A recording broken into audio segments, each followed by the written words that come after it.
Hi, I'm Susanna Bowling, and this is Live from the Hotel Edison Times Square Chronicles Presents. My guest today, I met at an art show in the Hamptons, Gabriel Burns art show, and a friend of mine tapped me on the shoulder and said, "You have to interview this guy. He's very, very famous. He's on a reality TV show." But for those that know me, I don't watch TV. I watch Amazon, I watch Netflix, so unless it's on there and unless I can watch it at like 2 in the morning, I don't get a chance to watch TV because I'm literally busy. But when I met him, I was fascinated. And it turns out we have a lot in common, so we're going to talk about some of that. I think some of you will find that interesting as well. I am with Captain Kerry Titheradge. Did I say it right? You said it right.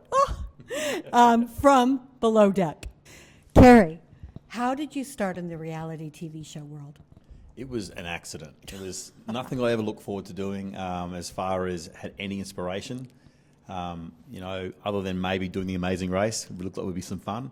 But I fell into it. I went through a divorce, and while I was building myself back up again, I saw opportunity to do something different, and I took it.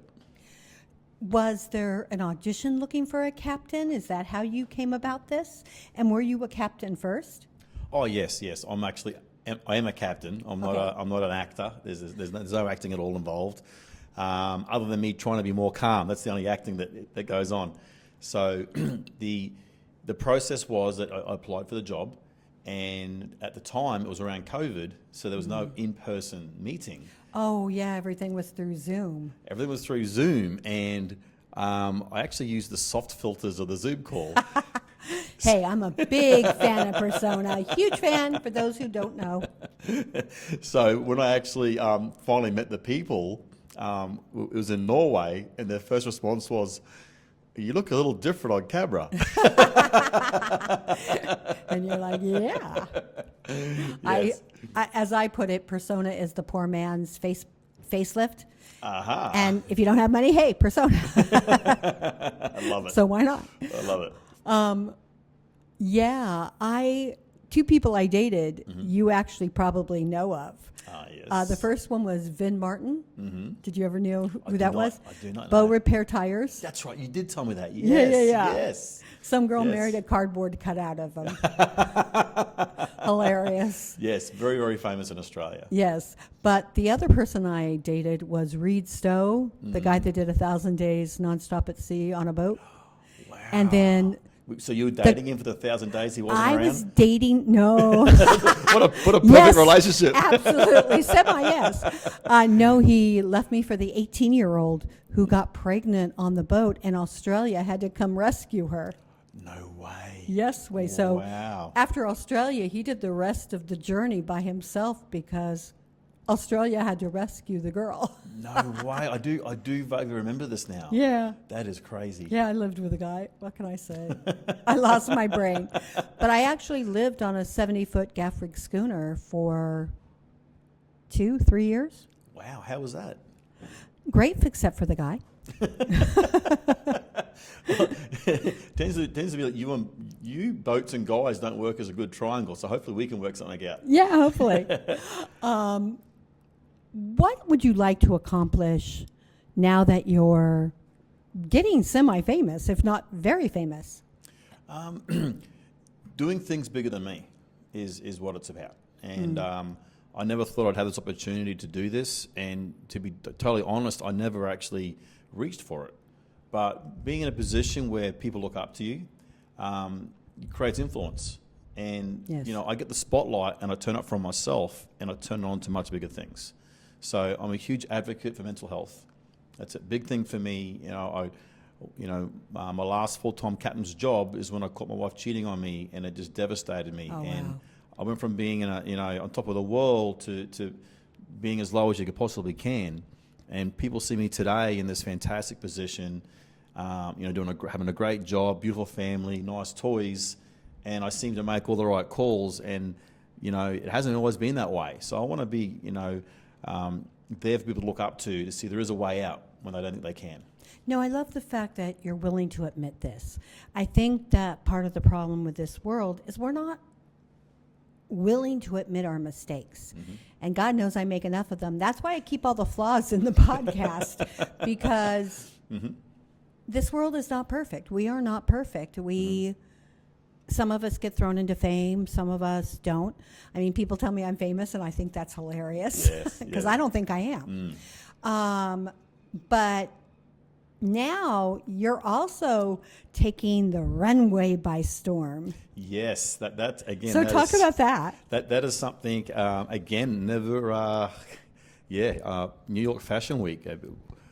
Captain Kerry, from the Outback is going to be, Donna Marash is my designer, and she's going to be dress me up, and they're going to show me how to walk properly, and it's this thing called profiles that I don't know anything about. So let's see how we go. It's going to be a lot of fun. I've been going to a few shows, and I've been watching different models do their thing. I don't think I'll be that model that'll have a straight face. That's for sure. Oh, the ones that walk stony face down the... I don't think I could do that. Right. Well, this year is very different because as you know, because I saw you at a lot of the fashion shows, they're very diverse. Like the models aren't stick thin. A lot of them do not know how to walk, and I have to say, they need lesson. But finally, you're seeing some kind of personality there. And I think when people buy clothes now, they look for personality. They look like, how is this going to fit on me? Do I have the personality of this? Will this?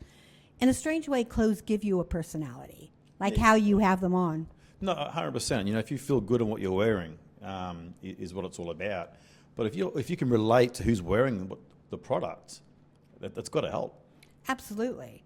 I mean, I think, everything is changing, and I think for the good for the most part. Now when you're at a fashion show, you can say, oh, they're like me, they're like me, they're like me. Yeah. So, like they're being relatable, and I think that's especially something that on the show that I do. People can relate to me. I do show emotion. I do admit when I'm wrong, which is not very often. let me guess, are you a Libra? No, I'm not. I'm a Sagittarius.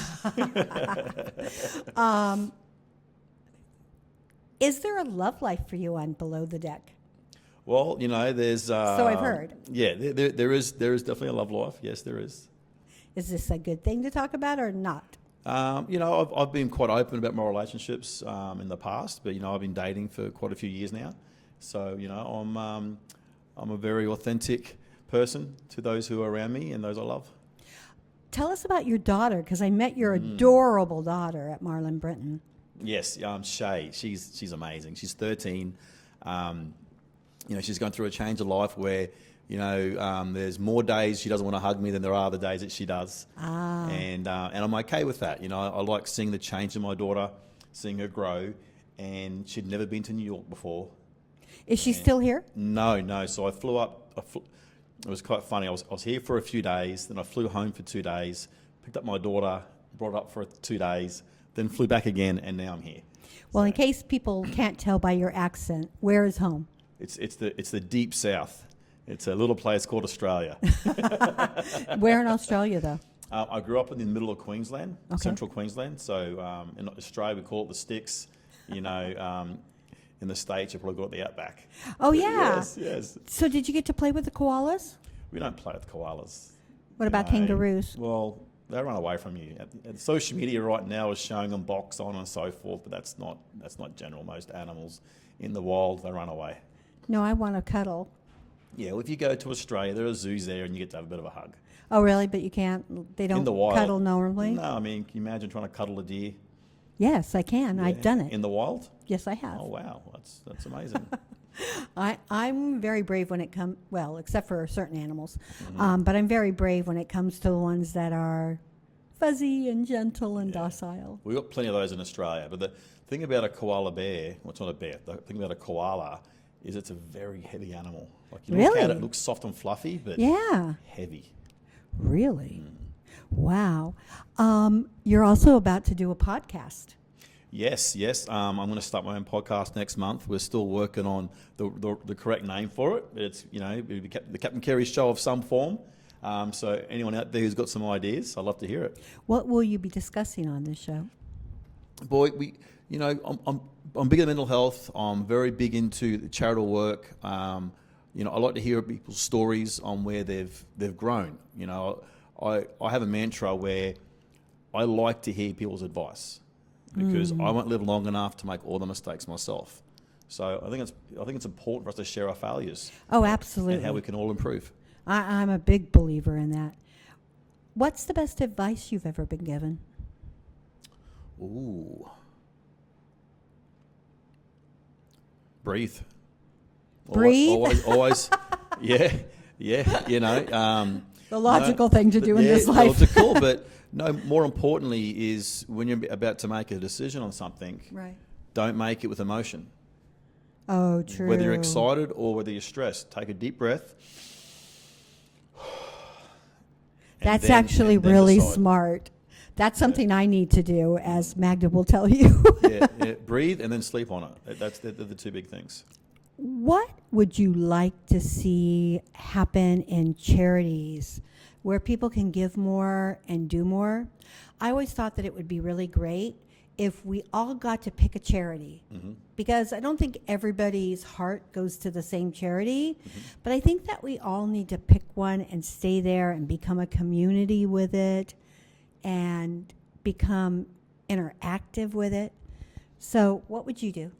So, like for myself, I haven't really gone for the national charities. I'll be more about local, what's in my area. Perfect. So I work with a charity called Wounded Waters. So we've all heard of Wounded Warriors. This is Right. Wounded Waters. It's a local charity.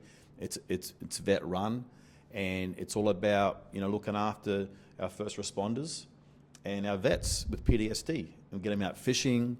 Take them out snorkeling and scuba diving, and these things that I can actually be part of because it's something I do. So if it's something that's part of you that you can help with, and then my children, again, community. It all starts with the community. Absolutely. My kids' allowances. There's we had a rule with the allowance. It's split into 3 ways.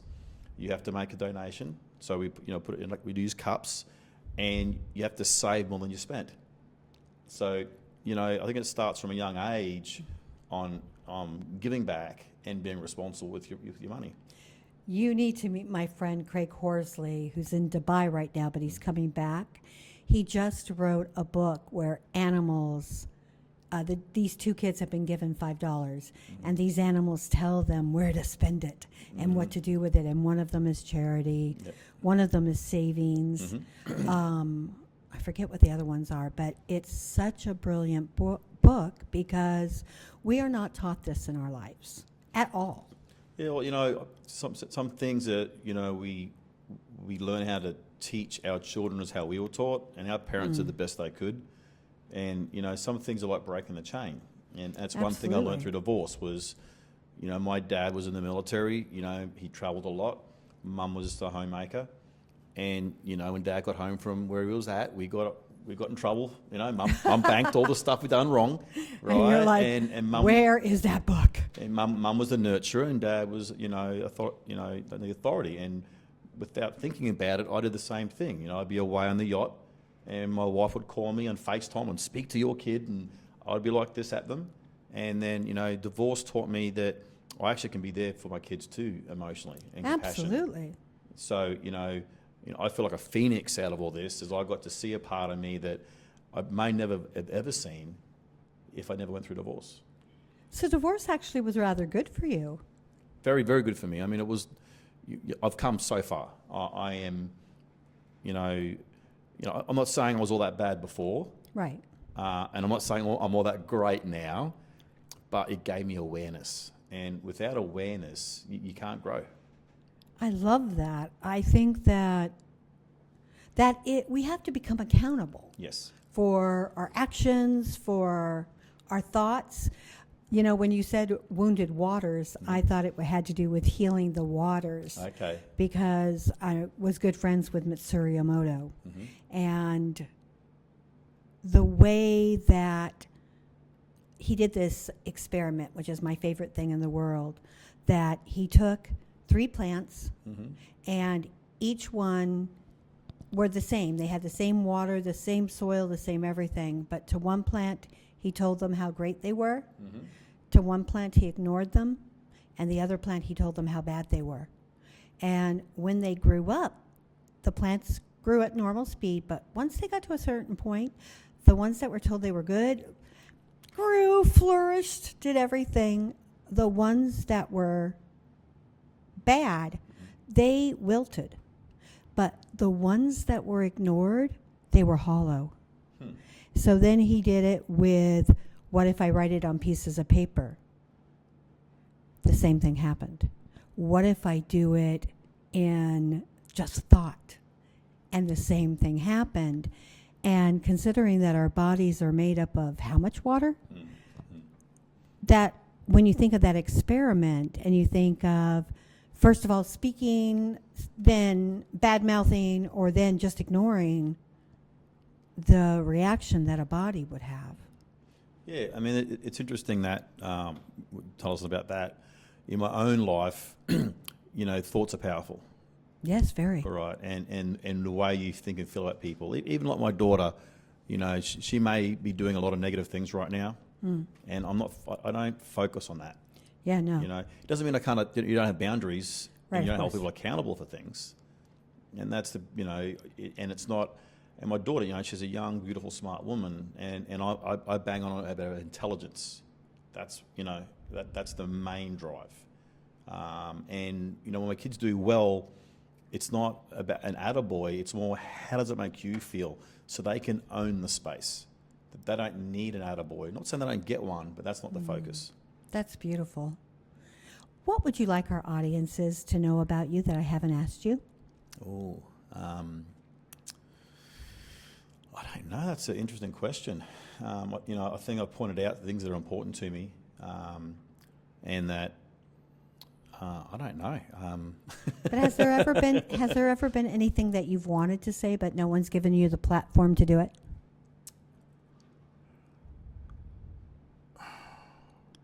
It's interesting. I don't often leave a meeting or an interview wishing I said something. If it didn't come out, it wasn't the right time. Ah, You know what I mean? yes. So, there's always the great thing about TV is you can look back and how you could have done things a different way. Oh, absolutely. But not better, just a different way. Absolutely. So with more information, you can make better decisions. But with the information you have, it's not about living with regret. It's learning, how can I do better next time? How can I ask the right questions to find out what's going on? No, that exactly is how I live my life. When I first started my paper, I didn't know what the world I was doing. Mm-hmm. I was an actress who got hit and walked out of body. And the first paper I ever did, oh my God, it was so bad. Mm-hmm. And people were making fun of me. But my response was, I don't care as long as the next one's better, the next one's better after that. I only cared if it stayed in the same space or if it didn't move forward. Yeah. Yeah, I mean, the only other thing, I'd like to just, talk about is how important it is to give our time to things that are bigger than us. We're in a world that's very much about promoting yourself. True. Right? And, wherever you can, take that time to promote those around you, uplift those around you, build them up. That's like pay it forward, only in Yeah. an uplifting way. Yes, yeah. Yeah, if you see somebody and you want to say something positive to them and you're too shy, say it. I went through this breakup, with the guy on the boat. Mm-hmm. And I was in Provincetown, and my friend, every day we would ride our bikes, and we would ride them very early, and we would be, good morning, good morning, good morning. And we didn't think it really made a difference to anybody, but it did to us, actually. Mm-hmm. And one day we didn't do the good mornings, and we had people come to our door and ask if we were okay. Yes. And it turned out it made a massive difference. It does. And that is one of the big reasons I did a second season of the show. Is I did the first season and, I was like, okay, that's that. Let me get back to my business. And I have my own yacht management company. So Oh, wow. I manage yachts. We started off with the first-time yacht owner. Wait, are you for hire? I'm for hire, yes, as your yacht manager. That's what I mean. Yes. No, that's what I mean. Yes. You should tell us how to find you for that. Yes. So my company is called Yachting Concepts, and we have a website, and we start off with a first-time yacht owner. They go and buy themselves a 60-foot yacht. They don't know what's going on. They try to make the right decisions. The companies out there that cater for that size vessel typically doesn't have my experience, because a lot of people chase all the big boats. They forget about the people who start off. Oh, right. So I've run vessels up to 300 feet, and that's the kind of level of experience that I bring to even the smallest boats. But now we've grown to taking care of some of the biggest yachts in the world, all over the world. Wow. But yeah, so when I do my first season, I'm like, I've got my business. My business is doing well. Vessels all up and down the East Coast, of the United States, Costa Rica, West Coast, LA. I have boats going to Europe, would support the boats in Europe.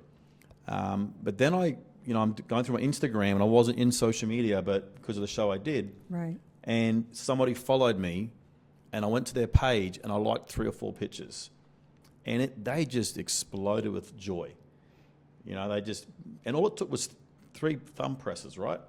And they're reposting But it was you. That's the thing, right? So in my own little way, I'm just being decent to people, being nice.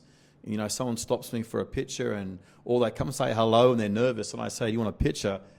I mean, I've made their day amazing by just being genuinely interested in who they are, and then everyone around them is feeling it as well, and that's what brought me back to do a second season.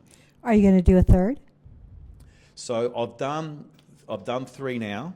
Okay. So the next will be a 4th. Oh, sorry. Are you going to do a 4th? Yes, I'll keep going as long as they'll have me. I told you I don't watch TV until Iris told me who you were. I hadn't a clue. Yeah. But then when I talked to you, I was so glad that I did. Yeah, likewise. Thank you. Hi. Thank you for being with us today. Thank you, Captain Kerry. I am so grateful that he came onto our show today to impart his way of life to you, because I think it's very important. I'd like to thank Magda Katz for always making us look and sound good. I'd like to thank Romel Gopez and the Hotel Edison for giving us a home and a place to speak what we think is important and helping us on our journey. I'm Susanna Bowling, and this has been Live from the Hotel Edison. Times Square Chronicles presents.